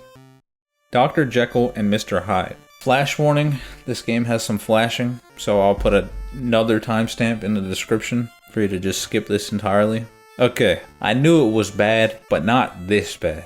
I almost don't even want to touch on this game. The manual has some like bullshit backstory about the author and the book, but we're here for the meat. Dr. Jekyll has been researching the human mind and has found that it contains 2 opposite elements, good and evil. After years of experimentation, Dr. Jekyll succeeds in creating a potion which separates these 2 elements of the personality and decides to test the potion on himself. When he does, the normally kind and intelligent Dr. Jekyll is transformed into the brutal and savage Mr. Hyde. The good Dr. Jekyll soon has difficulty controlling his transformations into the evil Mr. Hyde, and he finds that the 2 sides of his personality are in conflict for control of his mind. This Nintendo Entertainment System's game allows you to experience this conflict. The 2 worlds of the game. There are 2 worlds in this game because of the double personality of Dr. Jekyll and Mr. Hyde. When Dr. Jekyll walks down the street, he sees jolly old England with its charming buildings and parks. When he transforms into Mr. Hyde, however, the landscape becomes distorted and the beautiful city changes into an eerie world of demons. This contrast between the worlds of good and evil is one of the most important features of this game. Yeah, right. You're walking in a town and every like 3 seconds someone runs in and fucks you, as well as a dude in a top hat dropping a comically cartoonish bomb and running away, which is literally impossible to escape. You cannot outrun this if you tried, so I died instantly, over and over. This is where you're transported to being Mr. Hyde in a nightmare realm, in which I also died immediately. I did this like 5 times and rage quit. I shut down the computer. Garbanzo Booba Bazinka Bonkers. I don't know what's going on, and I also don't care to know. Dr. Mario. Top 10 games of all time. I won't even lie to you. The manual literally just says, hey, I'm Mario. I go on a lot of adventures, but today I woke up and felt like working in a hospital. There's a virus that is going bonkers on one of the quote-unquote experiments, and we must use this new vitamin to cure it. Mario in his Russian sleep experiment era. How it goes is, and this is how it goes is, okay, hear me out. The game starts on a playing field similar to Tetris, but there are a few viruses on the screen. Okay, you got me so far? You keeping up? You picking up what I'm putting down? You smelling the ass that I'm ripping? And instead of blocks falling like in Tetris, it's pills. These can be red, blue, yellow, or a mix of any 2. In order to clear a stage, you must eliminate all viruses by combining 3 pills adjacent to the virus, and boom, they are dead. Rinse, repeat, and you've got yourself a magnificent game. Bro just said magnificent, by the way. Naturally, the game gets harder as you progress, but before you begin the game, you can select which difficulty you'd like to start at. Bored of the beginning slow stages? No biggie. Skip them shits and go on to the harder levels. The music is a bit repetitive, but it's so worth it. Dragon Ball 3, Goku Den. These next few games are all Dragon Ball related, and since I know jack shit about Dragon Ball, and none of these are in English, we're just gonna plow through them real quick. Unfortunately, every version of this game I could get my hands on was busted. The game wasn't in English regardless, but still, it would have been cool to fuck around with it for a bit. Dragon Ball 3 Goku Den retells the series from Goku's youth to his fight with Piccolo Jr.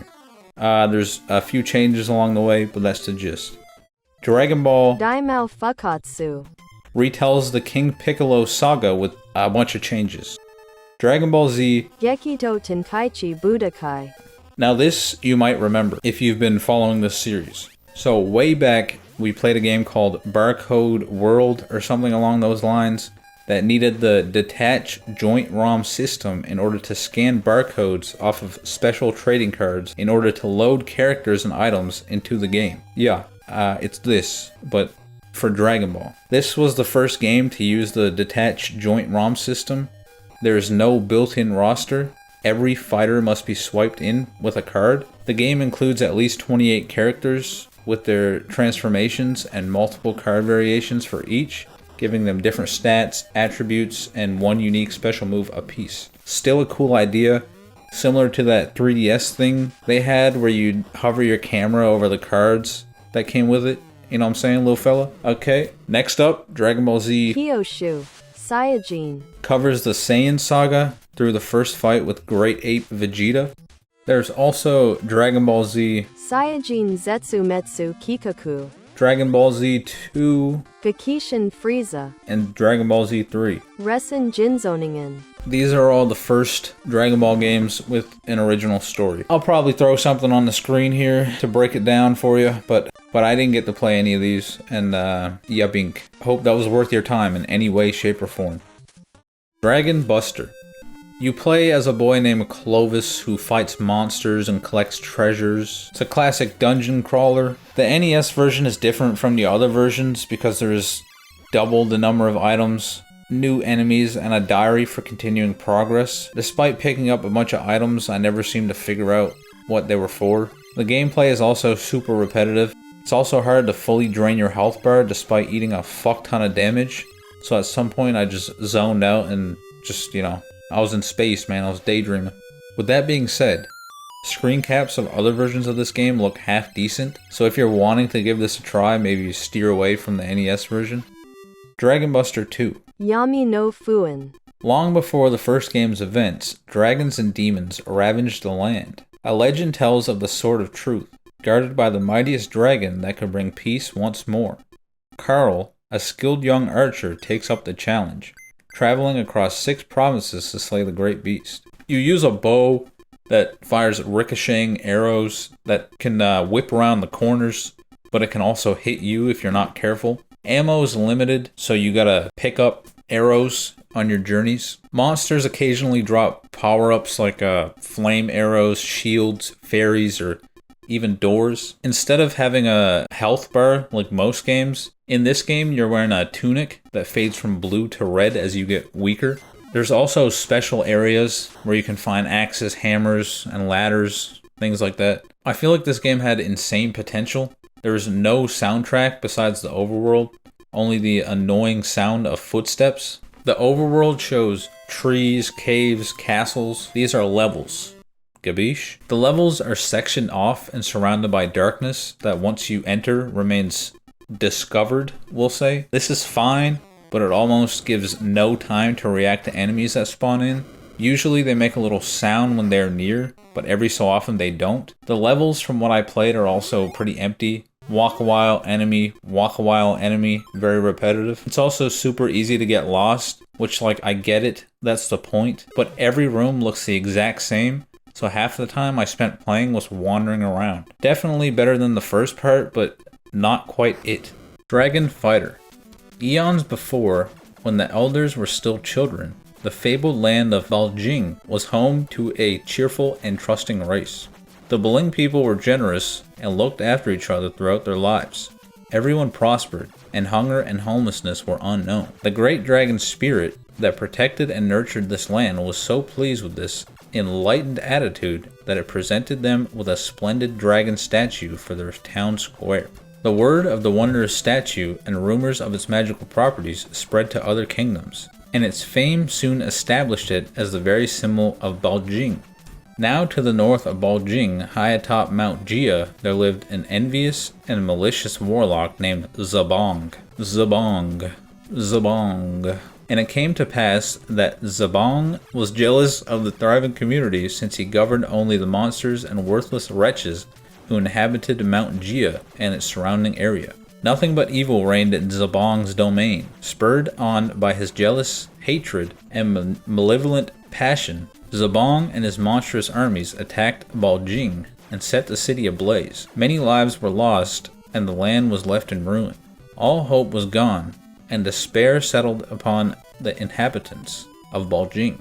Enraged by Zabong's attack, the dragon spirit filled the skies with dark and foreboding storm clouds. Through the thick black clouds, the dragon spirit sent a gigantic lightning bolt to strike the legendary statue in the town square. Wondrously, the statue was transformed into a great warrior who began to strike back at Zabong's murderous hordes. In response, the warlock's army retreated fearfully back to Mount Jia, with the warrior in hot pursuit, determined to vanquish all its evil forces. You are the valiant warrior, and your mission is to defeat Zabong's sinister crew, stop his reign of terror, and return Baljing to the protection of the great dragon spirit. You control a warrior who can transform into a dragon, but only after killing X number of enemies to fill your ultimate bar, I guess we'll call it. In human form, you can do what you'd expect he can do. Run, jump, crouch, swing a sword, etc. But as a dragon, you can fly around and breathe fire, but only in the right direction, which is annoying because enemies spawn in from behind. Once the gauge returns to 0, you're transformed back into a human. Pretty solid game. Would be really good if it weren't one of those play for 5 minutes, make it to a boss, die, start all over again type of games. Still fun, challenging, but fun. I'd read you more from the manual, but the only copy that I can seem to track down is Beyond Repair. We're lucky I could even decipher the plot. Dragon Power is another Dragon Ball game. Look how goofy this goober looks. This incredible story starts from a place deep inside the mountains, several thousand miles away from the city. Goku and Nora are on a mission to find 7 crystal balls. Their trip is filled with adventure, action, and thrills. They go through a desert, into caves, and battle monsters.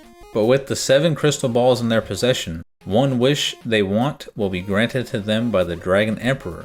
We wish them good luck. You run around with a stick or something, killing enemies, defeating bosses, saving a female or something, I guess. I don't know. Again, I know absolutely poo-poo nothing about Dragon Ball. So if you're into these type of games, I apologize. Or if you clicked on this video and you were like, oh my god, he's playing the letter D. He's gonna play all my favorite Dragon Ball games. And then you got this far and I just skimmed past them. I'm sorry. Dragon Scroll.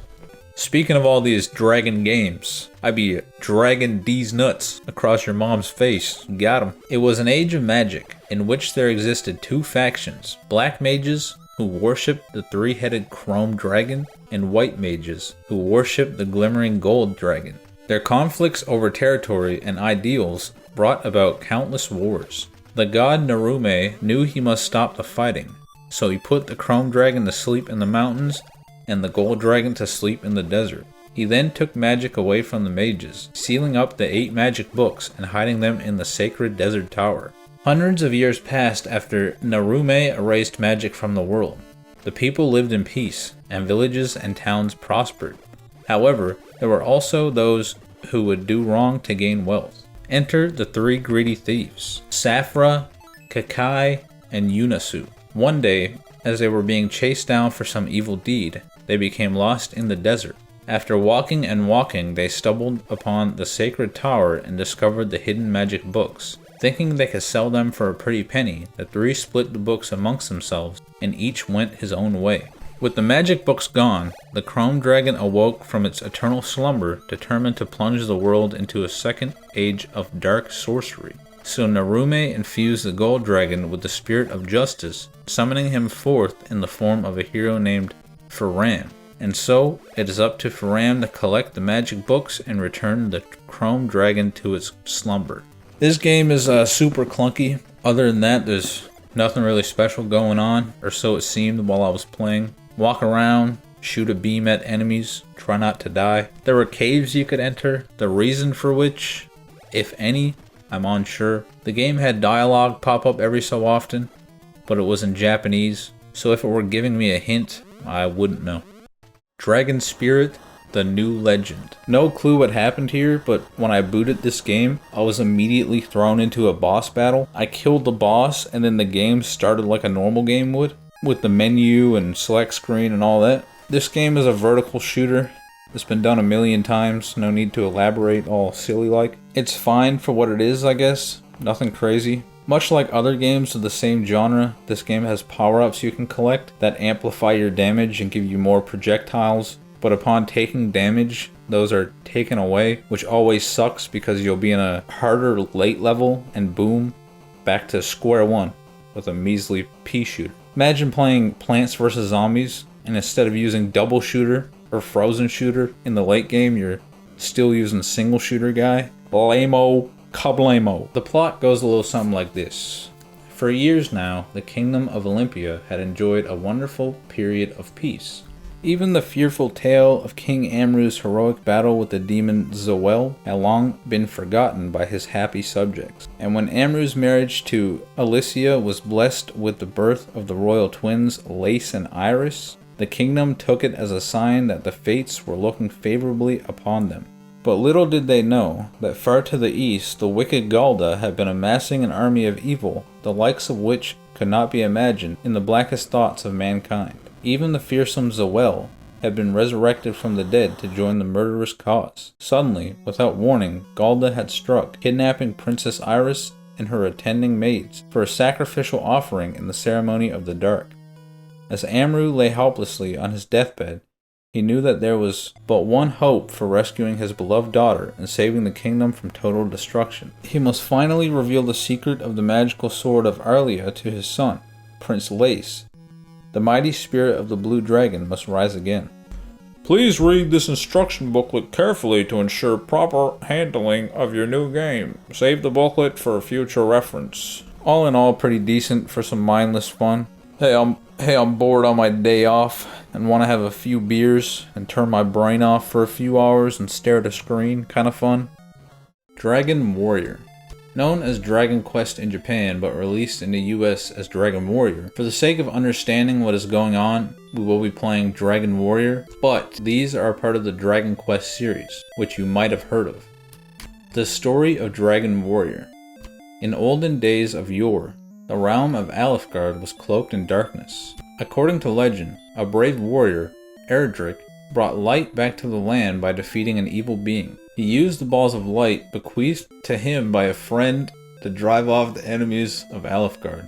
He then gave the balls of light to King Lorik, who unified Alefgard. The land was at peace for many generations. In the time of King Lorik XVI, the balls of light were stolen from Tantagel Castle by the evil Dragon Lord, and once again the kingdom of Alefgard was plunged into darkness. Many travelers fell prey to the merciless fangs of monsters, and the beautiful countryside was transformed into poisonous marshes that hindered travelers.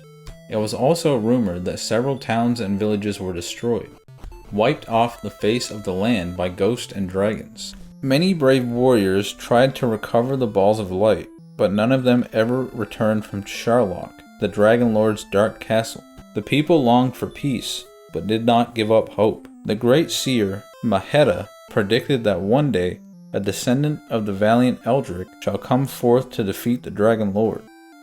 Who is this brave soul? There is only one possible answer. You. Your quest is to find and defeat the evil Dragon Lord. The time has come. This is the start of your adventure. Another one of those games that I think you just had to be there.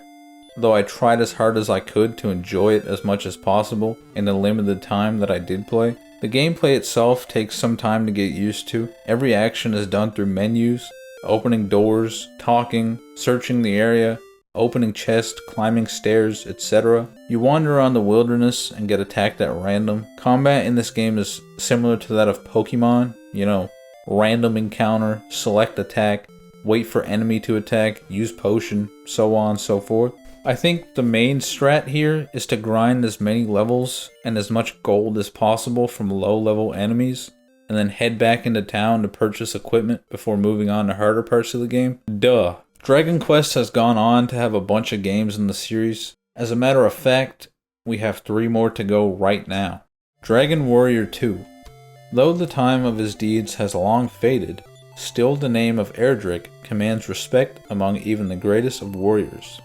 Stories of his lineage are legendary throughout the land and have been retold through the ages in the most remote villages and townships. Long ago, a young man who was a descendant of Erdrick saved the kingdom of Alefgard by defeating the dreaded Dragon Lord. The young man came to this land accompanied by Princess Gwaelin. Together they built Torland.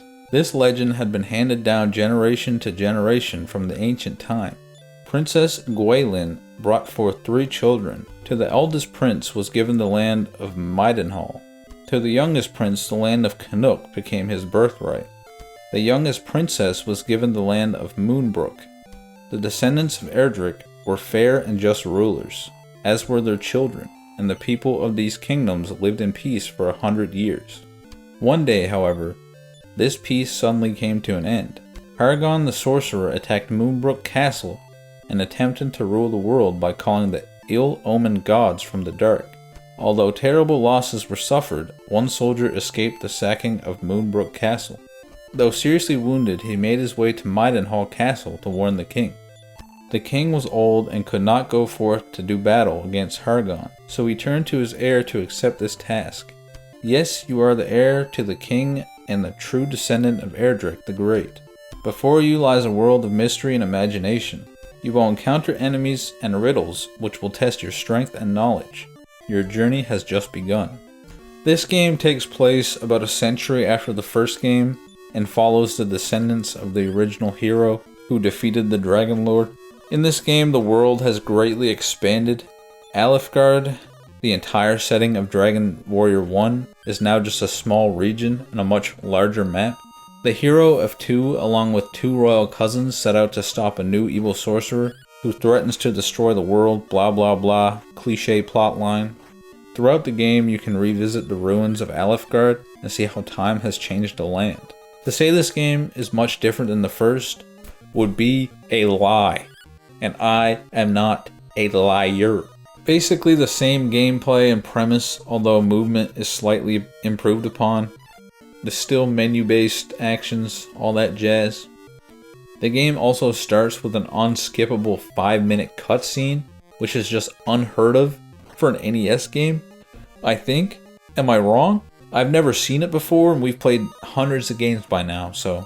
Also in the game, you're vaguely told in some one-off dialogue that is easy to miss that you can get members on your party. Upon speaking to people mentioned, they give you some bland dialogue with no mention of joining your party, so I just gave up and solo wandered, which made my experience 10 times harder than it needed to be. Apparently there's a specific order in which you need to talk to these people for this to work. I don't know, man. I just wanted to get the action started. Dragon Warrior 3. You play as the child of the legendary hero Ortega, tasked by the king of Alahan to defeat the evil archfiend Baramos, a mission Ortega attempted but failed before mysteriously disappearing. Early in the game, you can recruit up to 3 companions, choosing from a variety of classes like warrior, mage, cleric, merchant, or even jester. Each companion can be customized with a name and gender, and later in the game, you can even change their classes entirely. Along the way, you collect keys, mystical orbs, and other powerful relics, all of which are necessary to reach Baramos' fortress. After finally defeating him, the story takes a turn. Baramos is revealed to be only a servant of a greater evil, Zoma, whose dark realm is none other than Alefgard, the world of the original Dragon Warrior. The hero must gather legendary artifacts, rescue the sages Rubus, and ultimately confront Zoma with the help of the Dragon Queen's Ball of Light. By defeating Zoma, the hero earns the title of Erdrick, directly tying their story to the heroes of the first 2 games. Combat is still turn-based, still grind-heavy, just much smoother than the first 2 entries. Early enemies don't feel as punishing. You aren't constantly hitting ones or taking forever to level up, which makes progress feel less like a chore. Also, this manual is crazy. It's like an encyclopedia. If I were to go more in depth on this, this video would be twice as long. Dragon Warrior 4. So this game is separated into 5 chapters, which all let you control different characters up until the final chapter, where you're all in a party together. The manual also isn't nowhere nearly as crammed, but it's still worth taking a look at. I think this is mostly because instead of including the hint book along with the manual, it was sold separately. Chapter 1, The Royal Soldiers. As captain of the Royal Soldiers, Ragnar risks his life daily in the service of the King of Berlin. Recently, children from all over the land have been disappearing. Anxious to know what tragedy has struck his kingdom, the king sends forth Ragnar. The mighty warrior knows no fear as he sets off. Chapter 2 is Princess Alina's Adventure. The young Princess Alina possesses a strong and clever spirit. She wishes only to leave the sheltered castle of her father, the King of Thime, so that she can taste the adventure of a free life. The king has refused to let her go, but his will cannot bind Alina. Dreaming of danger and excitement, she plans to escape. Thoon the arms merchant. An ambitious man whose greatest dream is to be independent, lives with his wife and child in the town of Lakanaby. Thoon works at the shop of a weapons merchant and has learned everything about the weapons trade. Unfortunately, Thoon does not have enough money to buy his own shop, so he sets off to find or earn a great fortune. Chapter 4, The Sisters of Monobaraba. When Loro, the world-renowned blacksmith, died of mysterious causes, he left behind 2 daughters. Nera has studied the magic of fortune-telling and acquired great power. Mera began training as a dancer in the ancient style at a very young age. Her skill is unequaled. They are determined to find the cause of their father's tragic fate, no matter the peril. And Chapter 5, The Chosen Ones. In Chapter 5, you, our hero, arrive to lead the characters from earlier chapters as a team of experienced and highly trained adventurers. You will challenge the enemy. He is a fierce demon who has secretly tracked the characters through chapters 1 through 4. Now he will make a dramatic appearance. Dragon Wars. This game was created by the designers of the Bard's Tale series, Wasteland and Battle Chess, with the goal of creating the ultimate role-playing fantasy. The plot, according to the game's original box, is sailing across uncharted seas, you and your party are in search of a legendary paradise called Dilmun, a place where the streets are paved with gold and no one wants for anything. However, King Drake of Phoebus has declared all magic illegal. Magickers have been slayed or fled into exile. In retaliation, enemy islands have threatened to unleash their guardian dragons, the most destructive force in the world. While docked at the harbor in Dilmun, you are arrested on suspicion of spellcasting. Imprisoned and stripped of everything but your wits, you are sentenced to life in a cesspool called Purgatory. Magic is your only salvation, a worldly possession in a world possessed. I couldn't find the NES manual, by the way, so this is probably for the PC version of the game, but you still get the general idea.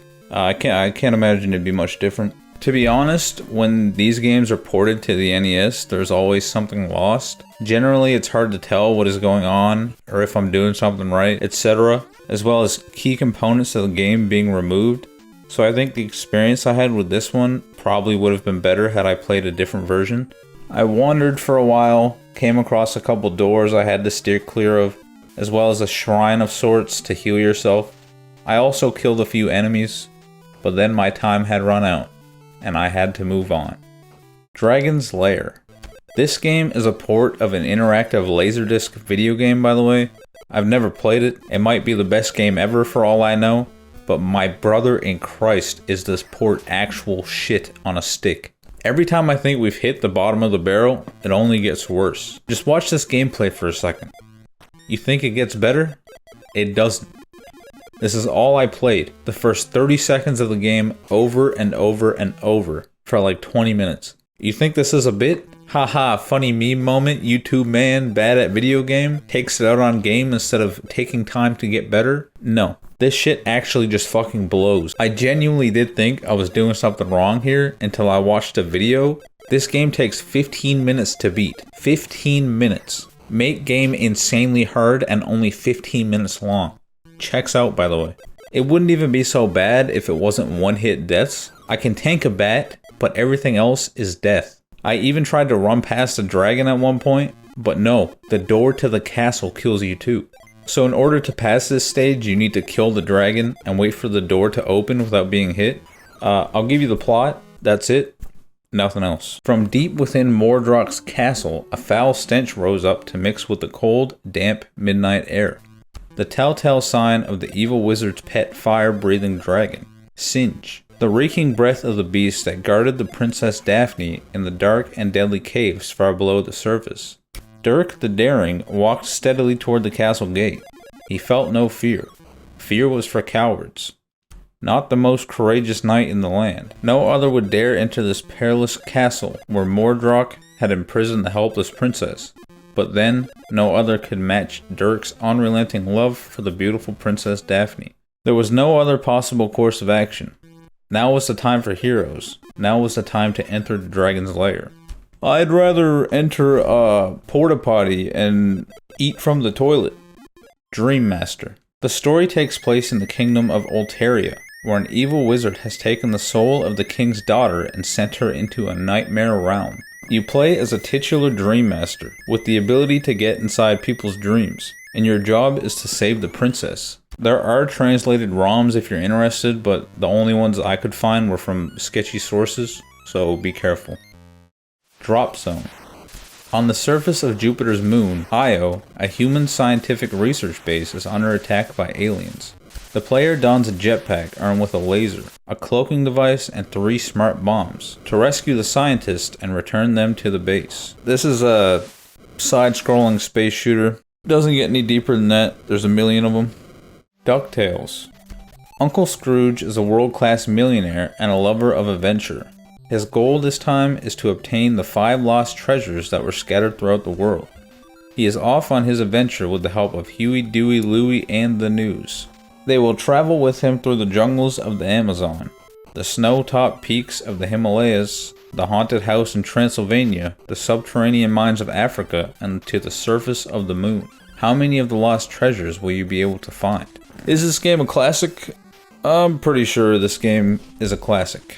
This game gives you both the option to choose the difficulty and the level order. This is always top tier. Even if the game is absolute dog poopy, this is always appreciated. Your main attack is used by jumping in the air, aiming your walking cane down and bouncing on the enemy's heads, or standing and swinging, which is the much lamer alternative. Of course, I took a liking to this ability and spammed it the whole way through the level, using the cane as more of a pogo stick than a weapon. There's also this platforming part of the first level in the sky, and upon getting hit you get stunned until you land on a platform, which of course the game never lines you up with, and you always fall off the screen and die instantly, making you need to start over again. Annoying much, but yeah, I mean, the game is solid, up there with the greats. DuckTales 2. Basically a refined version of the first game in every way imaginable. The exact same story, essentially, but this time, instead of just searching for treasure for the hell of it, we find a treasure map in the basement. Both are great. This is like the 90s version of Cyberpunk on release day versus Cyberpunk in its current state. They even carried over the difficulty selection and level selection screen. Chef's kiss. I really can't say anything bad about either of these. A few annoying moments, but nothing to complain about. Dungeon Kid. Not English, couldn't play. Plays a lot like classic wizardry. You control a 3-person party, picking from different classes at the start. What really makes this game special is the built-in editor. It's basically like a 90s version of RPG Maker. You can pick the music, build up to 8 of your own dungeons, and place enemies and treasures wherever you want. You can tweak item stats, adjust character looks, and even change enemy stats. Just think about like those old like web-based game makers. It's just like that. The plot, according to the internet, is: in the time when the world was full of magic, and brave knights drew their swords for good, there was a rich kingdom surrounded by seas and forests. In one of the kingdom's cities, Pixel, an evil sorcerer, appeared and kidnapped little children. This went on for a long time until the hero arrived, whose mission was to stop the villain and rescue the captives. Dungeon Magic: Sword of the Elements. Something about these kind of games makes me want to learn everything there is about it and sink unspeakable amounts of time into it. Surprisingly, for a game of this nature, the manual is sort of lacking. Sure, it gives you a ton of information, but it's very text heavy, and all the pictures look like a photocopied homework assignment, and the printer is running low on ink. Certainly this could be the specific scan of the manual that I found, but you know. When the shadowed veil returns to mask the midday sun, the fire of serpents will rise again. 5 shall become the 1. The elements now heed his call, and hope is born alive. We will have our peace once more, when 1 becomes the 5. Once upon a time there was a great warrior. This warrior, Magi, owned the most extraordinary suit of armor and 6 of the most beautiful swords the world has ever known.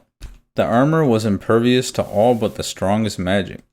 The swords were forged of ores that came from deep within the earth, and 5 of them had been enchanted with the powers of the elements. Man, this manual is literally... I'm squinting. The last sword is the mystical blade, cast of a powerful unknown metal. It is the greatest sword of all. For over 500 years, since the end of the Great War, the owner of the great armor and those swords have kept peace throughout the land. Darkus the Dark, an evil overlord, something that became the Great War. Magi defeated him, and Darkus was exiled to a land far away. But evil does not rest. Those forces have been overshadowed. Dude, I literally cannot read this. Okay, we get the idea. Blah, blah, blah, blah, blah. It is your quest to find the 5 elemental swords of Magi, secure Torres, defeat Darkus, and return peace to the land. There you go. You travel between towns, taking on jobs and exploring dungeons to fight monsters. Along the way, you can train under different elemental schools of magic: wind, fire, water, and earth. The main castle sits north of Granville, the capital, and the Elder at the beginning lays out your main objectives. You'll need to buy food and water to rest at camps or inns, since resting consumes supplies. To level up, you need to visit wise men in villages once you've earned enough experience. Instead of learning preset spells, you combine elemental runes to create new ones. That means there are 243 possible spell combinations. I didn't get very far because every time I left town or got to the castle or whatever, I'd get absolutely shit on by the snakes and flies or whatever the fuck. Dusty Diamond's All-Star Softball is a softball game. Top 10 games of all time, better than Red Dead Redemption 2. Foul ball! You know what I'm saying? Dynamite Bowl is a bowling game. Top 10 games of all time. Better than Red Dead Redemption 2. Strike! You know what I'm saying? Despite all the memes, I'm actually quite fond of some of these simple, mindless sports games. Who doesn't love a good bowling game every once in a while? Dino Wars. Destruction of Spondylus. Something was terribly wrong in the distant man-made Spondylus solar system. One by one, the planet's central life support computers have been infected with a life-threatening virus, while the planet's surfaces have been overrun with giant computerized dinosaurs known as robosaurs. Under attack in his laboratory on Alpha Planet, Professor Proteus, the mastermind of the Spondylus system and founder of the Robosaur project, suddenly realized that this deadly sabotage could only be the work of his former partner, the deranged Dr. Brainius. Years earlier, the Doctor had fled Alpha Planet after Professor Proteus had exposed himself to him. After Professor Proteus had exposed him for performing forbidden robotic experiments on human subjects. At last he had returned to seek his revenge using the Professor's own creations, but little did he realize that Proteus had been hard at work for the past few years perfecting the ultimate robosaur, Cyborosaurus. There was only one hope to save the Spondylus system. Cybosaurus must be unleashed. The Dino Wars must begin. I'm gonna keep it $1.50 with you, Chief. Like most of the time, I have zero clue what's going on here. I took it upon myself to find this in Nintendo Power. Here, have a look-see. Enemies also drop weapons, which is actually very annoying. I'll have a good weapon, then either take the gamble and collect the new weapon, or accidentally come in contact with it, and it'll give me some garbage like the fish shooter or the bombs. The bombs will be better if they did more damage, but to my knowledge, it doesn't. And you need to line up the trajectory of the bomb with the enemy to kill it. Classic NES moment. Tons of games with the same mechanic. Just surely a gun would have been better. The only good weapon is the fireballs. It's just a pea shooter. Basically a gun. Easy. Game's not terrible, but nothing to write home about. Yabonkus. Are you sick of me yet? It's been like 2 hours, dude. We had a good time. We had fun. I didn't. I'm surprised we ended on a half-decent game instead of like a sports game or some bullshit. That wraps up the letter D. D is for Diridocyclitis, you know what I'm saying? Next time, we will be taking a look at the letter E. E is for